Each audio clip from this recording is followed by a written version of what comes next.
નમસ્તે વિદ્યાર્થી મિત્રો, આપણે ધોરણ 12 માં નાવાના મૂળ તત્વોનો અભ્યાસ કરી રહ્યા છીએ. જેમાં આપણે પહેલા પ્રકરણમાં અભ્યાસ કર્યો હતો કે ભાગીદારી પેઢી એટલે શું અને તેને લગતી કેટલીક હિસાબી અસરો હતી એનો અભ્યાસ કરી ગયા. પછી બીજા પ્રકરણમાં આપણે ભાગીદારી પેઢીના વાર્ષિક હિસાબો એટલે કે ભાગીદારી પેઢી હોય તો એની અંદર એકાઉન્ટ કેવી રીતે લખાય છે એનો અભ્યાસ કરી ગયા હતા. પછી આપણે પાઘડીના મૂલ્યાંકનનો અભ્યાસ કર્યા અને હવે આપણે ભાગીદારી પેઢી નક્કી થઈ હોય તો એની અંદર કેટલીક ઘટનાઓ બને છે અને એ ઘટનાઓ પૈકીની એક ઘટના એટલે કે ભાગીદારીનું પુનર્ગઠન એનો આજે આપણે અભ્યાસ કરવાના છે. તો મિત્રો, આ નામ પરથી જ આપણને આવી જાય ભાગીદારીનું પુનર્ગઠન. તો એને આપણે ત્રણ ભાગમાં વહેંચી શકીએ. ભાગીદારી પુનર્ગઠન એટલે પુનઃ અને ગઠન એટલે તો ભાગીદારી એટલે કે ભાગીદારો હોય તો એ કોઈ નફો કે નુકસાન મેળવવા માટે એકબીજા સાથે જોડાયેલા હોય છે. તો જે નફા નુકસાન માટે જોડાયેલા હોય છે એને આપણે શું કહીશું? ભાગીદારી. તો ભાગીદારો વચ્ચે નફા નુકસાન વહેંચણીનું પ્રમાણ. એવી જ રીતે પુનઃ એટલે શું થશે? ફરીથી. અને ગઠન એટલે નક્કી કરવું. તો નામ પરથી જ આપણને વ્યાખ્યા આવી જાય કે ભાગીદારો વચ્ચે નફા નુકસાન ફાળવણીનું જે પ્રમાણ છે એમાં બદલ કરવામાં આવે એટલે કે જૂનું પ્રમાણ હોય એ બદલી અને નવું પ્રમાણ નક્કી કરવામાં આવે તો એને આપણે શું કહીશું? ભાગીદારીનું પુનર્ગઠન.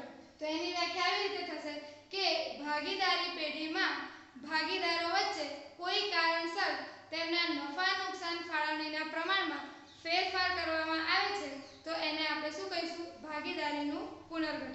એની આજે આપણે ત્રણ શબ્દો છે એ યાદ રાખીશું એટલે એની વ્યાખ્યા આપણને સરળતાથી યાદ રહી જશે. તો એની વ્યાખ્યા આપણે લખી શકીએ ભાગીદારીનું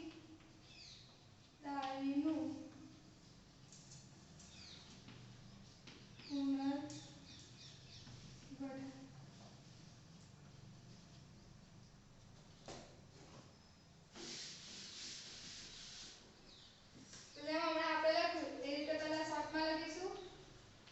ભાગીદારી એટલે કે ભાગીદારો વચ્ચે નફા નુકસાન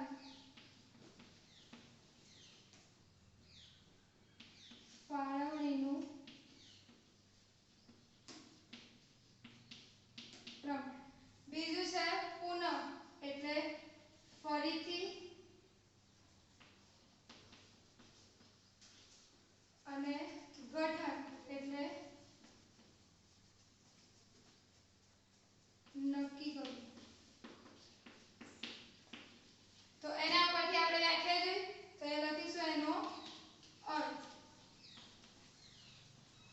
તો એનો અર્થ એવો થશે કે ભાગીદારો વચ્ચે કોઈ કારણસર તેમના નફા નુકસાન ફાળવણીના પ્રમાણમાં ફેરફાર કરવામાં આવે તો એને આપણે ભાગીદારીનું પુનર્ગઠન કહીશું.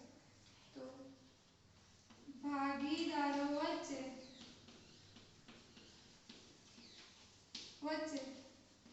નફા કોઈ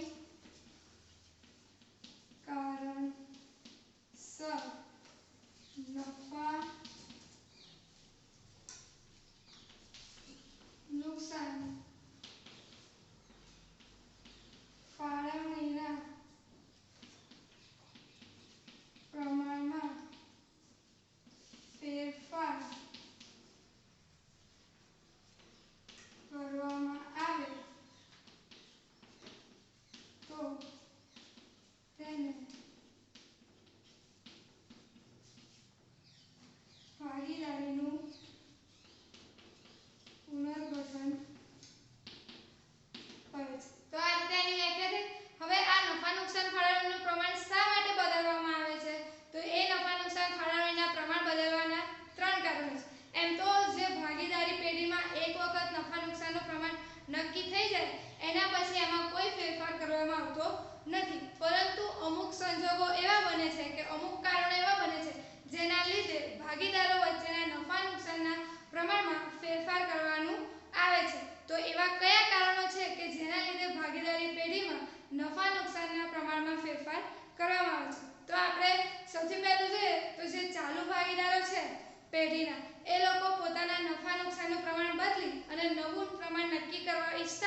ત્યારે આપણે નફા નુકસાનનું પ્રમાણ બદલવું પડે છે. બીજું કે બે ભાગીદાર હોય તો કોઈ ત્રીજા ભાગીદારને પ્રવેશ આપવાનો હોય ત્યારે નવા પ્રમાણની જરૂર પડે છે. પછી ત્રણ ભાગીદારો પેઢીમાં કામ કરતા હોય પરંતુ કોઈ એક ભાગીદાર હોય એનું મૃત્યુ થઈ જાય અથવા એની નિવૃત્તિ થઈ જાય ત્યારે પણ ત્રણ ભાગીદારો વચ્ચે જે નફો નુકસાન વહેંચાતો હતો એ હવે કેટલા ભાગીદારો વચ્ચે વહેંચવું પડશે? બે ભાગીદારો વચ્ચે. ત્યારે પણ આપણે નફા નુકસાન ફાળવણીના પ્રમાણમાં ફેરફાર કરવાની જરૂરિયાત ઉદ્ભવે છે. તો જે ભાગીદારી પેઢીનું પુનર્ગઠન છે એના કેટલા કારણો છે? 3 કારણો છે. એક તો ચાલુ ભાગીદારો પોતાના નફા નુકસાન ફાળવણીના પ્રમાણમાં ફેરફાર કરે, બીજું કોઈ નવા ભાગીદારને પ્રવેશ આપે, અને ત્રીજું કે જે જૂનો ભાગીદાર છે એ નિવૃત્ત થાય અથવા તો એનું મૃત્યુ થાય. તો લખીશું કે ભાગીદારીના પુનર્ગઠનના કારણો. તો પહેલું કારણ છે ચાલુ ભાગીદારો વચ્ચે નફા નુકસાન ફાળવણીમાં ફેરફાર. બીજું નવા ભાગીદારનો પ્રવેશ, અને ત્રીજું જૂના ભાગીદારની નિવૃત્તિ અથવા મૃત્યુ. તો આમાં આપણે જે પહેલો ભાગ છે કે ચાલુ ભાગીદારો વચ્ચે નફા નુકસાન ફાળવણીમાં ફેરફાર કરવાનો હોય તો આપણે આ ચેપ્ટરમાં અભ્યાસ કરવાનો છે. જે પ્રવેશ અને નિવૃત્તિ છે એની માટે આપણને સ્પેશિયલ અલગ ચેપ્ટરો આપેલા છે. તો એની માટે આપણે 5મા અને 6થા નંબરના ચેપ્ટરમાં અભ્યાસ કરવાનો છે. અત્યારે આપણે ફક્ત પહેલું જે છે ચાલુ ભાગીદારો વચ્ચે નફા નુકસાન ફાળવણીમાં ફેરફાર એનો જ અભ્યાસ કરવાનો છે. તો ફરીથી જોઈએ તો ચાલુ ભાગીદારો વચ્ચે કેવી રીતે થાય એના કારણો આપણે હમણાં જોવાના છે. બીજું છે નવા ભાગીદારનો પ્રવેશ. જેમ કે બે ભાગીદાર છે A અને B, તો એ લોકો 3:2 ના પ્રમાણમાં નફો વહેંચે છે. પરંતુ જો કોઈ ત્રીજો ભાગીદાર આવે તો A, B અને C ત્રણ ભાગીદાર થયા તો એમની વચ્ચે હવે 3:2 ના પ્રમાણમાં નફો વહેંચાશે નહીં. કેમ? તો જે પહેલા બે ભાગીદાર હતા હવે કેટલા છે? 3. તો એની માટે ફરીથી નફો નુકસાનનું પ્રમાણ નક્કી કરવું પડશે. એવી જ રીતે જો ત્રણ ભાગીદાર હોય અને 1:2:3 ના પ્રમાણમાં નફો વહેંચતા હોય તો જે C છે એ નિવૃત્ત થાય છે તો હવે ફરીથી નફા નુકસાનનું પ્રમાણ બદલવું પડશે. તો આ બે મુદ્દા આપણે આગળના ચેપ્ટરમાં અભ્યાસ કરવાનો છે. અત્યારે આપણે પહેલું જે છે ચાલુ ભાગીદારોના નફા નુકસાન ફાળવણીના પ્રમાણમાં ફેરફાર એનો અભ્યાસ કરવાનો છે.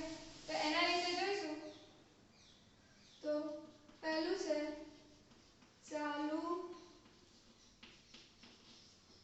ભાગીદારોના નફા નુકસાન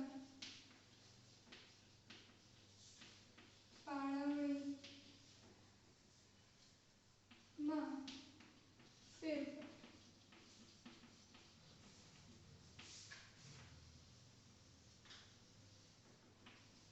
તો આપણને પ્રશ્ન થાય કે પ્રવેશ હોય તો આપણે બદલની વાત બરોબર છે, નિવૃત્તિ હોય તો પણ બદલની વાત બરોબર, પણ ચાલુ ભાગીદારો વચ્ચે આપણે નફા નુકસાનમાં ફેરફાર કરવાની શું જરૂર છે?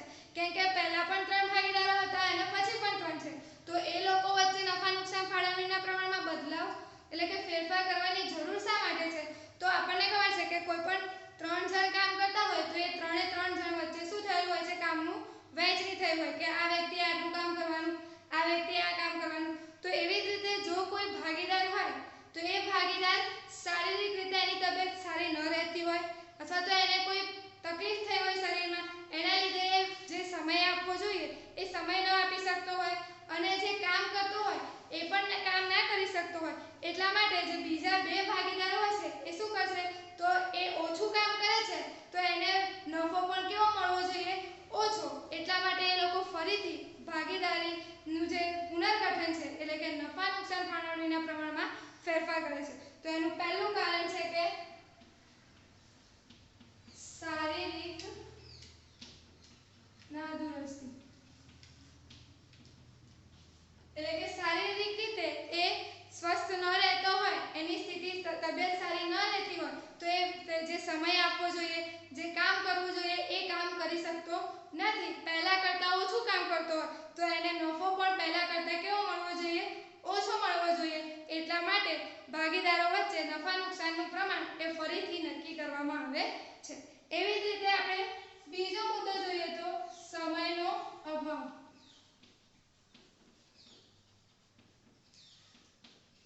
સમયનો અભાવ તો સમયનો અભાવ એટલે શું?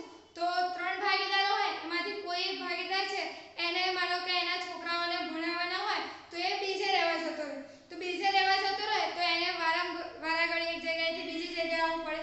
એટલા માટે જે પેઢી છે એને પૂરતો સમય આપી શકતો ન હોય અથવા બીજા કોઈ પણ કારણોસર એ જે ટાઈમ નક્કી થયેલો હોય એ ટાઈમ આપી શકતો ન હોય ત્યારે પણ એમાં નફા નુકસાન ફાળવણીના પ્રમાણમાં ફેરફાર કરવામાં આવે છે. અને એવી જ રીતે ત્રીજો મુદ્દો છે અંગત કારણો, જેનો આપણને અહીંયા ઉલ્લેખ આપેલો નથી. તો અંગત કે અન્ય કારણો. તો જે ચાલુ ભાગીદારો છે એમની વચ્ચે નફા નુકસાન ફાળવણીના પ્રમાણમાં ફેરફાર થવાના કેટલા કારણો છે? 3. એક તો શારીરિક નાદુરસ્તી, બીજું છે સમયનો અભાવ અને ત્રીજું છે કે અંગત કે અન્ય કારણો. તો આ રીતે ભાગીદારી વચ્ચે આ 3 કારણોસર નફા નુકસાનના પ્રમાણમાં ફેરફાર કરવામાં આવે છે. હવે આ નફા નુકસાન ફાળવણીના પ્રમાણમાં ફેરફાર તો કરે પણ એના લીધે શું થાય છે? તો આપણે જોઈએ કે 3 ભાગીદાર છે A, B અને C. એ લોકો 2:2:1 ના પ્રમાણમાં નફો વહેંચે છે. હવે એ લોકો બદલી અને 1:2:2 કરે છે. તો આ રીતે નફા નુકસાનનું પ્રમાણ બદલે છે તો કેટલાક ભાગીદારોને શું થશે? ફાયદો થશે. અમુક ભાગીદારને શું થશે? ફાયદો થશે અને અમુક ભાગીદારને શું થશે? નુકસાન થશે. તો જે ભાગીદારીનું નવું પ્રમાણ નક્કી કરતી વખતે નફો એટલે કે લાભ થાય છે અને નુકસાન એટલે કે ત્યાગ કરે છે. તો એ જે બંને થાય છે લાભ અને ત્યાગ, એને આપણે શું કહીશું? પુનર્ગઠનની અસરો. તો લખીશું એને નવો મુદ્દો પુનર્ગઠનની અસરો.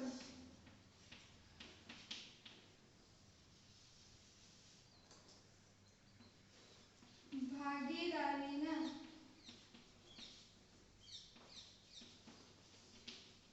પુનર્ગઠનને કારણે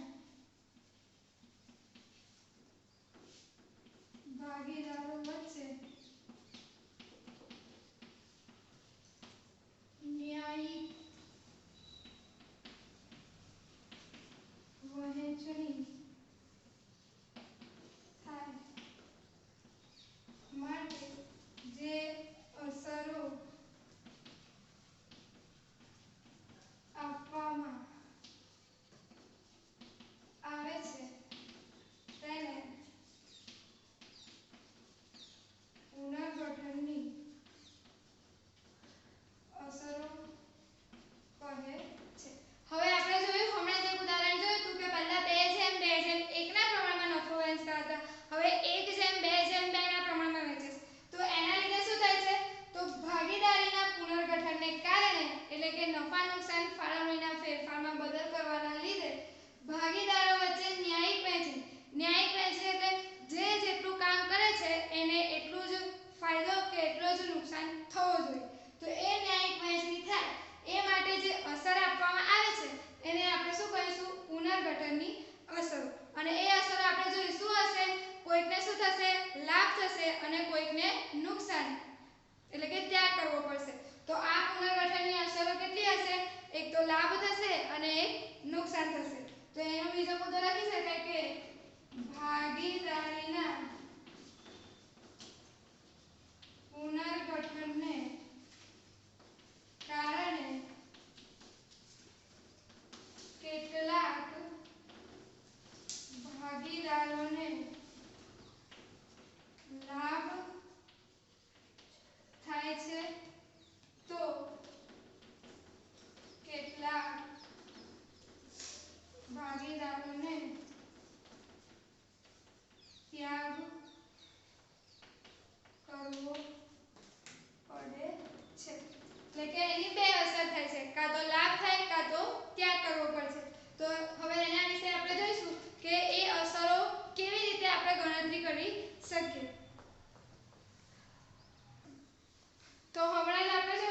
ભાગીદારીના પુનર્ગઠનને કારણે બે અસરો ઉદ્ભવે છે. એક તો કોઈ એક હશે એને લાભ થશે અને કોઈ એક હશે એને ત્યાગ કરવો પડશે. તો અહીં લખીએ એની અસરો કેટલી છે? બે. એક તો લાભનું પ્રમાણ અને બીજી અસર થશે ત્યાગનું પ્રમાણ. તો આપણે જ્યારે પણ દાખલો ગણવાનો હશે તો આ બંનેમાંથી કોઈ એકની ગણતરી કરવી પડશે. તો ખબર હોવી જોઈએ કે એટલે શું. તો પહેલું છે લાભનું પ્રમાણ. તો હમણાં જ આપણે જોયું કોઈ ભાગીદાર હશે એને શું થશે? પુનર્ગઠનના કારણે જે પહેલા ભાગ મળતો હતો એના કરતાં કેવો ભાગ મળશે? વધારે ભાગ મળશે. તો જેટલો વધારે ભાગ મળે છે, જેટલો એના નફામાં વધારો થાય છે એને આપણે શું કહીશું? લાભનું પ્રમાણ. તો લખીએ કે ભાગીદારી પુનર્ગઠનના કારણે કોઈ ભાગીદારને પહેલા કરતા વધારે નફા ભાગ મળે તો જેટલો નફામાં વધારો થયો હોય તે વધારાને લાભનું પ્રમાણ કહે છે. એટલે કે પહેલા જે ભાગ મળતો હતો પહેલા કરતા કેવો ભાગ મળે છે? વધારે ભાગ મળે છે. તો જેટલો વધારાનો ભાગ મળે છે એટલે કે જેટલો નફામાં વધારો થયો હોય તો એ જે નફામાં વધારો થયો છે એને આપણે શું કહીશું? લાભ કહીશું. તો એના આધારે આપણે એનું સૂત્ર બનાવી શકીએ કે લાભનું પ્રમાણ શું કહ્યું છે?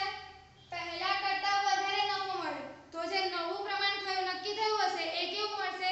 વધારે. અને જે જૂનું પ્રમાણ હશે એ કેવું હશે? ઓછું. તો આપણને ખબર છે જે વધારે હોય એમાંથી ઓછું બાદ કરવાનું. તો લાભનું પ્રમાણ હશે નવું પ્રમાણ અથવા નવો ભાગ માઈનસ જે જૂનો ભાગ હશે એ. તો આ રીતે આપણે લાભનું પ્રમાણ ગણતરી કરવી હોય તો જે નવો ભાગ મળતો હશે એમાંથી જે જૂનો ભાગ હશે એ બાદ કરીશું. તો આપણને શું મળશે? લાભનું પ્રમાણ. તો ફરીથી જોઈએ કે ભાગીદારીના પુનર્ગઠનને કારણે કોઈ ભાગીદારને પહેલા કરતા વધારે નફા ભાગ મળતો હોય તો જેટલો વધારે નફો મળે છે એ નફાને આપણે શું કહીશું? લાભનું પ્રમાણ.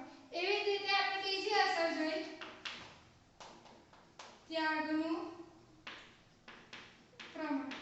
તો એના કરતા બિલકુલ ઊંધું આવશે કે પહેલા કરતા કેવો નફા ભાગ મળશે? ઓછો નફા ભાગ મળશે. તો નફામાં જેટલો ઘટાડો થયો હશે એ ઘટાડાને આપણે શું કહીશું? ત્યાગનું પ્રમાણ.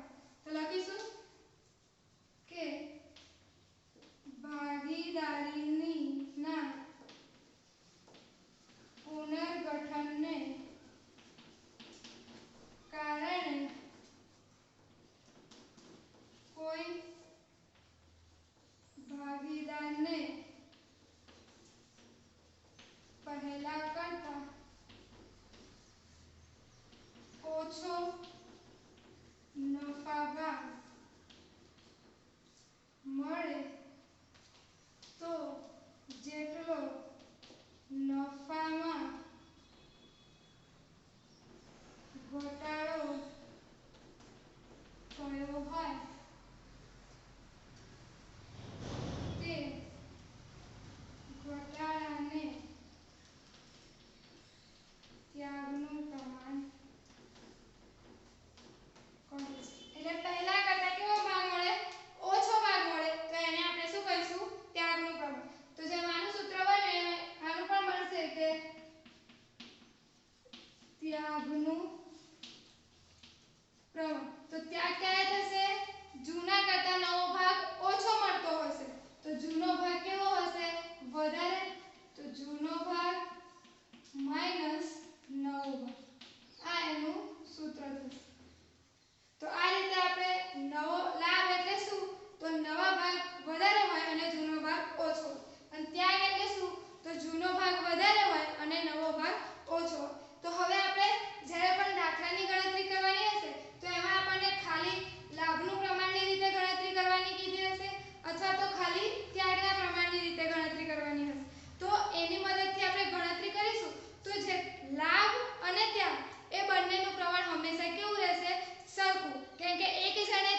એટલે કે બંને કેવા હોય હંમેશા સરખા. હવે જ્યારે પણ આપણે ગણતરી કરીશું, લાભની ગણતરી કરીશું તો એમાં તો ખાલી લાભ જ આવશે. તો આપણે કીધું કે બંને સરખા હશે. તો લાભની ગણતરી વખતે જ્યારે પણ આપણે ગણતરી કરીશું તો શું આવશે? જવાબ ઋણ આવશે. તો જવાબ જો ઋણ આવે એટલે કે માઈનસમાં આવશે તો એને શું સમજીશું? ત્યાગ સમજીશું. તો લખીએ કે લાભની ગણતરી વખતે પરિણામ ઋણ એટલે કે શેમાં મળે? માઈનસમાં મળે તો શું સમજવું? ત્યાગ સમજવું. એટલે કે લાભ ગણીશું, લાભના સૂત્રની મદદથી દાખલાની ગણતરી કરીશું તો જો એમાં જવાબ માઈનસમાં આવશે તો એને આપણે શું સમજીશું? ત્યાગ. અને પ્લસ હશે તો લાભ જ સમજીશું, પણ માઈનસમાં આવશે તો એને ત્યાગ સમજીશું. એવી જ રીતે આપણે ત્યાગની ગણતરી કરીશું અને જો જવાબ આપણને માઈનસ મળશે તો એ શું કહેવાશે? લાભ. તો લખીશું કે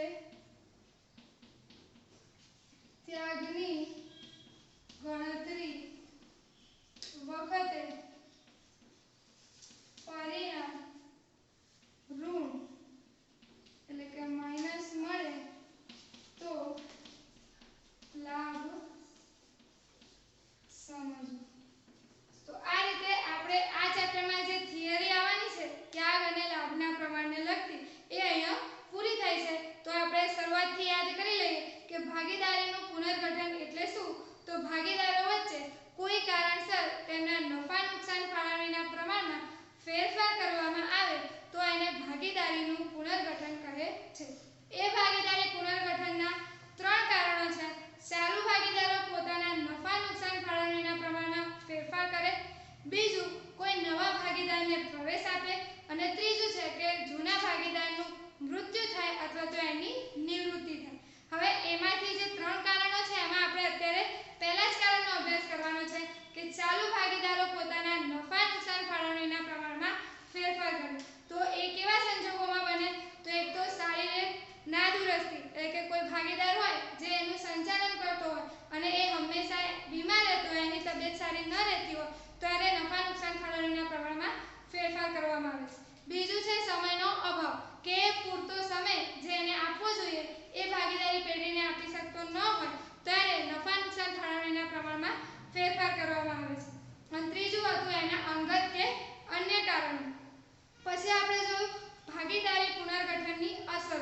તો ભાગીદારી પુનર્ગઠનના કારણે કેટલાક ભાગીદારો હોય છે એને લાભ થાય છે અને કેટલાક ભાગીદારોને નુકસાન થાય છે. તો એ જે અસર ઉદ્ભવે છે એને ભાગીદારી પુનર્ગઠનની અસર કહે છે. અને એ અસરો 2 છે. એક તો ત્યાગનું પ્રમાણ અને બીજું છે લાભનું પ્રમાણ. તો ત્યાગ એટલે શું? તો ભાગીદારીના પુનર્ગઠનને કારણે કેટલાક ભાગીદારોને પહેલા કરતાં ઓછો નફો મળે છે. તો જે ઓછો નફો મળે છે એને આપણે ત્યાગ કહીશું અને એનું સૂત્ર છે ત્યાગ બરાબર જૂનો ભાગ માઈનસ નવો ભાગ. અને બીજું છે લાભનું પ્રમાણ. તો ભાગીદારી પુનર્ગઠનના કારણે કેટલાક ભાગીદારો છે એને પહેલા કરતાં વધારે નફો મળશે. તો જે વધારે નફો મળે છે એને આપણે લાભનું પ્રમાણ કહીશું અને એનું સૂત્ર આવશે કે લાભનું પ્રમાણ બરાબર નવો ભાગ માઈનસ જૂનો ભાગ. પછી જ્યારે પણ આપણે ગણતરી કરતા હોય ત્યારે લાભ અને ત્યાગ એ બંનેનું પ્રમાણ હંમેશા કેવું હશે? સરખું. અને જ્યારે લાભના સૂત્રની મદદથી ગણતરી કરતા હોઈશું ત્યારે ઋણ જવાબ મળશે તો આપણે શું સમજીશું? ત્યાગ સમજીશું. અને એવી જ રીતે ત્યાગના સૂત્રની મદદથી દાખલો ગણતા હોઈશું અને પરિણામ ઋણ મળશે તો આપણે એને લાભ સમજીશું. તો આટલી થિયરીનો આપણે અભ્યાસ કર્યો છે. હવે એક એનો દાખલો જોઈએ તો વધારે ખ્યાલ આવશે. રામ અને શ્યામ એ 2 ભાગીદારો છે. એમની વચ્ચે નફા નુકસાનનું જૂનું પ્રમાણ હશે એ 3:2 છે. હવે એ લોકો નક્કી કરે છે નવો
જેટલા નીચે ગુણીશું એટલા ઉપર ગુણીશું તો 6 દુ 12 અને 7 તરી 21 બાદબાકી થશે 12 માં 21 માંથી 12 જશે તો કેટલા આવશે 9 અને અહીંયા માઈનસ છે મોટી સંખ્યા એટલે -9/42